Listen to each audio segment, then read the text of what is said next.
Ni hao. So, I released this video a little while ago without commentary, and I basically said, hey, I stress test my team for no reason. This is the main reason why. So I go into this with an Aria, a Assassin Cartuja, and an Ahmed, and in my brilliant, big-brained thinking maneuvers of this, I completely forget what the fuck Benimaru does. So yeah, he reacts to extra turns. So now he has an additional 50 accuracy. So when he hits, it's going to hurt, and he ain't going to be missing, and I can't debuff him now. So because of that, things are looking kind of iffy at the moment. However, we had just enough effectiveness, and that ae-KARINA was not rocking effect resist, we can just throw on Death Break on her, so now the ae-KARINA is no longer a threat, and probably going to die pretty quick. Now, with that being said, this is also something where we get a little bit lucky. So this misses, and because of this miss, I don't know if that would have killed my Assassin Cartuja or not. Because she had Death Break, the chances are probably no. He probably would have like survived with like 2,000 HP or even less or something like that. Either way, we get through that, we knock her out. Now all we have to do is we have to kill Abigail, and because we proc the dual attack on Aria, now we still have to go through one more turn of Benimaru because now he has immortality. And Shazam. Ahmed is so broken, man. She killed Benimaru all by herself. Ooh. Now, here comes another next level stupid risk that I took.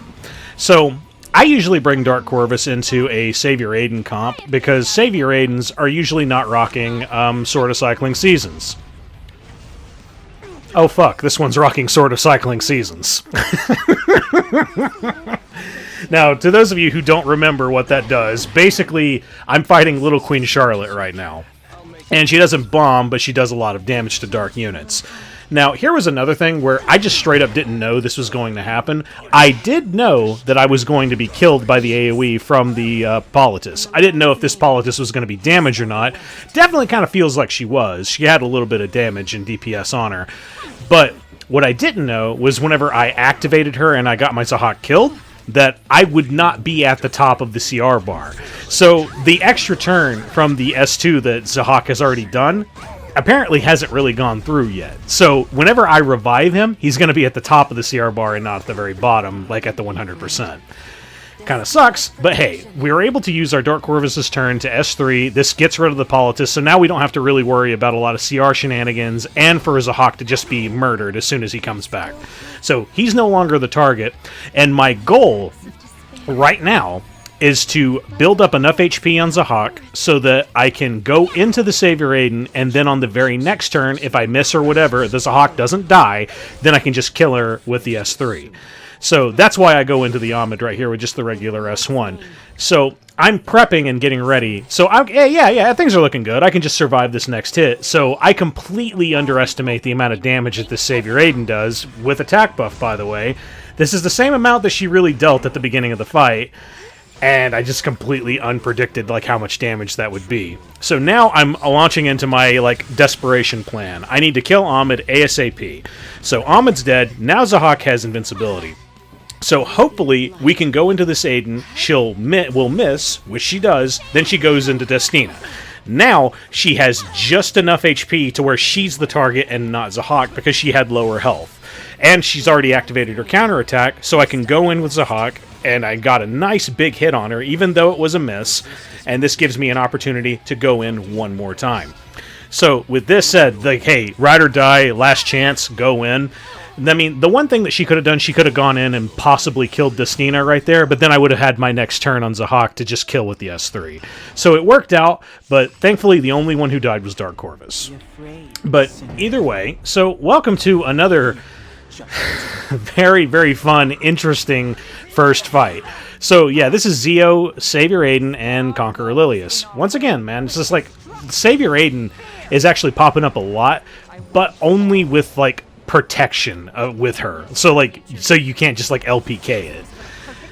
So hey, thankfully we have ourselves a good bit of protection with us, and we don't end up getting completely one-tapped by the Savior Adin. So now that we've gotten through that first round, we should be able to recover from right here. So there's also one small layer of RNG here if you really, really want this to go super in your favor, because Magic Scholar Doris and Unbound Knight Arowell actually function very, very well together. They only have one small weakness, and that's if you can't manipulate the AI in your favor to go into Doris instead of Unbound Knight Arowell, and if they start going into Unbound Knight Arowell, you run the risk of taking too much damage, and then your Arowell is probably going to get killed. Now, thankfully, the AI was just stupid enough to go into Doris instead of Arowell, even though like they're all like at max HP. So now, because they went into Doris first, Doris should hopefully be the like target for Zio. And what this does is it gives me prophetic candlestick stacks where I can just get my S2 back, which is really the best thing about Doris. It's like Doris, I would love to put another artifact on her, but just prophetic is so good. It's very hard for me to consider taking that off of her because of just how good it is. Because anytime you have an opportunity to use a skill on Doris, it just feels broken. Like it really does. Her S2 heal is that strong.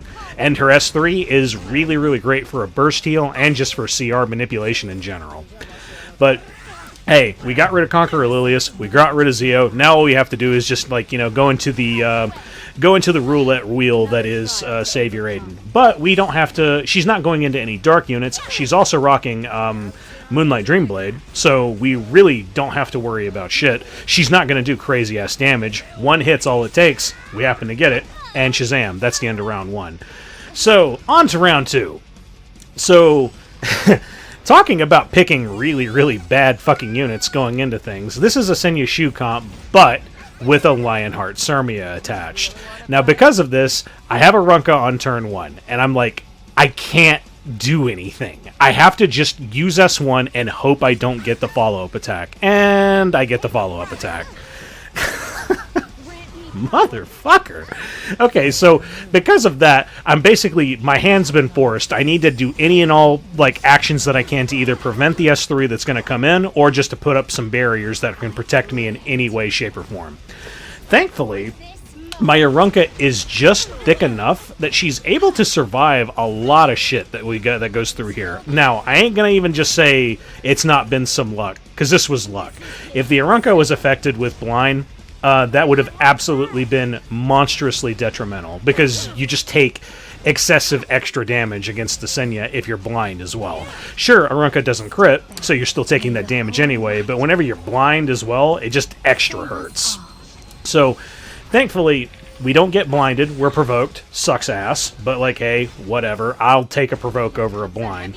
So, we get another follow-up attack. So now we have to go through 2 Lionheart Cermia S3s. And that's going to stack up and get really, really fucking painful really, really fucking quick. So here comes number 2. And thankfully, we all have Death Buff right now from Pyllis. And Pyllis is just hanging on right now. Thankfully, we have Revive buff up, and we also, we proc this attack from Choux, but she does not follow-up attack from that. And with this, I'm able to bounce back from this horrible situation, because with Roana, you can go into Senya, and you can get some free healing with her counterattacks. Like, that's pretty much what I do, and I'm able to recover from this very, very shitty situation.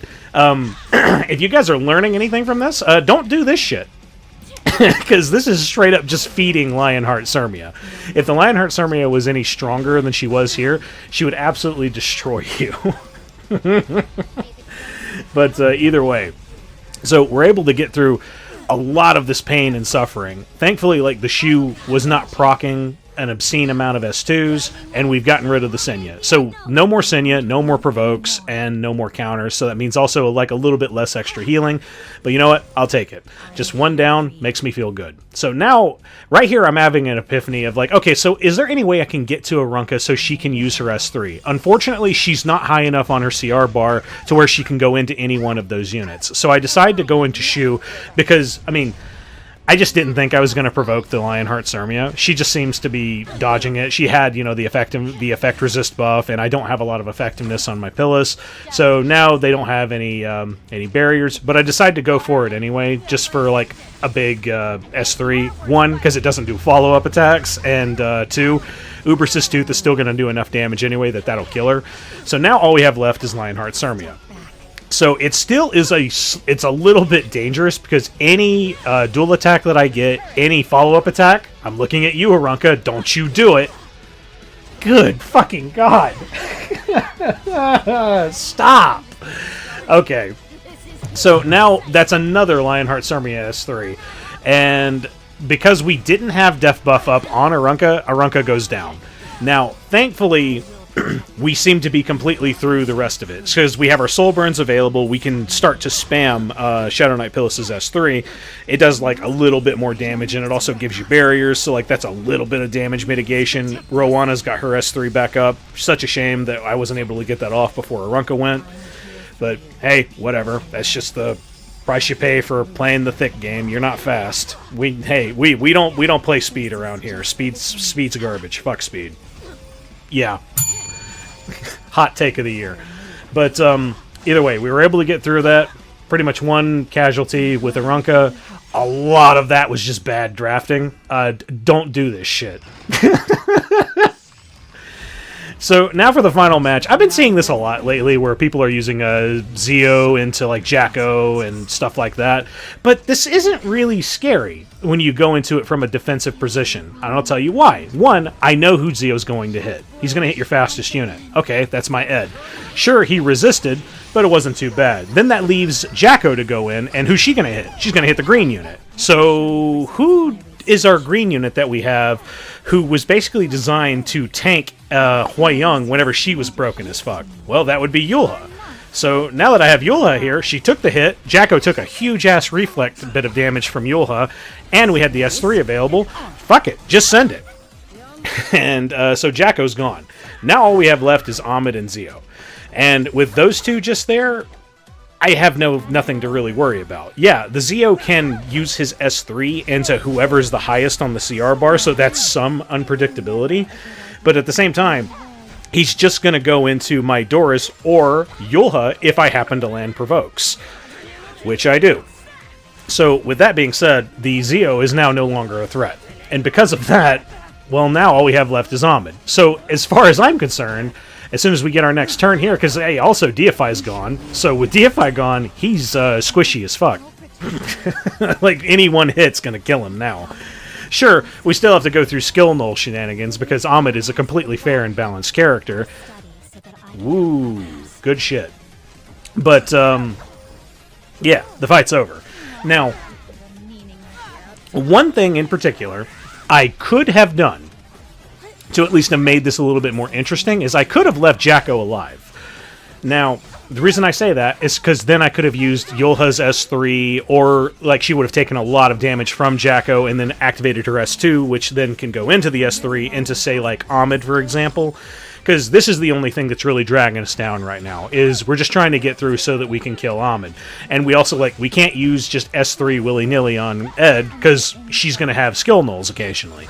And also, we're going to be missing a vast majority of our attacks on Ed, because LOL, element disadvantage. So, that's just kind of the game you play. So, what I was talking about before, like, where I said leave Jacko alive, because then I could have gone into all the other units with both Ed and Yulha instead of just having a straight-up wall with Yulha. And also, in case you didn't notice, I was testing out my new protection set on Yulha. Feels pretty fucking good. Now, on to the last match. This is some very, very basic shit. So this is an anti-Summertime Iseria team. So basically what's going to happen is Peira goes, this makes Summertime Iseria go, and then this will react to the Celine. The Celine will then just straight up kill whoever has the highest attack, because that's the EE that I have equipped. Because of that, Summertime Iseria is dead. Now, all I have left is Apocalypse Ravi and Peira. So I have Spirit Eye Celine, who's going to take every single hit from a Ravi and not give a remote fuck. Just not going to care in the slightest about any of this shit. So I have Destina here. I could S2 the Spirit Eye Celine, but I don't need to, because Spirit Eye Celine's S3, this cleanses you. And not only does it cleanse you, it gives you, like, you know, her mechanics so that you can start doing some counterattacks. So the only real risk that I'm running into now is Peira's only going to go into Spirit Eye Celine. And because of that, there's a chance that you're going to get stunned. Now, that doesn't happen, but if that were to happen, I have Destina here. Destina's here for that. And Celine's there for just extra damage. So, with that said, just a few turns in, the Apocalypse Ravi is dead. God, I cannot tell you how good those buffs for Spirit Eye Celine feel. Just because we have consistency now. That's it. Oh, just consistency. And right there was an example of the Peira stunning your Spirit Eye Celine. So, if I didn't use Ed on the top team, I could have easily brought Ed to the bottom, and everything would have been 100% fine. Like, that's another way you could have fought that. But either way, I mean, hey, that's the Guild War. Super simple, super easy to go, and basically I just picked a bunch of shit and made things way harder for myself. Don't do the dumb shit that I do. But then again, hey, maybe if you're making content, do the dumb shit that I do, because maybe that's more entertaining for you. But either way, I hope you guys are having a good week. I do kind of wonder. I feel like we're because the Summertime Charlotte event, or Sharklet, or whatever the fuck you guys call her, she's going away on Wednesday. So it makes me wonder if the Summer Lulica thing is going to be either announced tomorrow for Wednesday, or if we're going to get any information on that, or if like straight up some, I don't know. We've gotten no info on it, so we have no idea what the fuck's coming. So, hey, if you haven't been rolling on any of the Charlotte stuff, hey, go ahead and I'd do it if I were you. Just because Charlotte's buffs are actually kind of fun. I just haven't really had an opportunity to really play with it yet, because she recently got more crit, so I have to completely rebuild her build if I was actually ever going to use her. But, yeah, I might go for like a few rolls just for the mature glasses, because I mean, hey, limited artifacts, LOL. When are you guys gonna rerun the Vespa collab again? I need some more rocket punches. Or hell, just do the slime collab again. I need more Benimaru Taichis. You guys straight up made the best fucking artifact ever in the history of the universe for warriors. Like there's no contest. It's the best in slot artifact for every fucking warrior ever. And I was only able to get one. I'm still salty about that shit.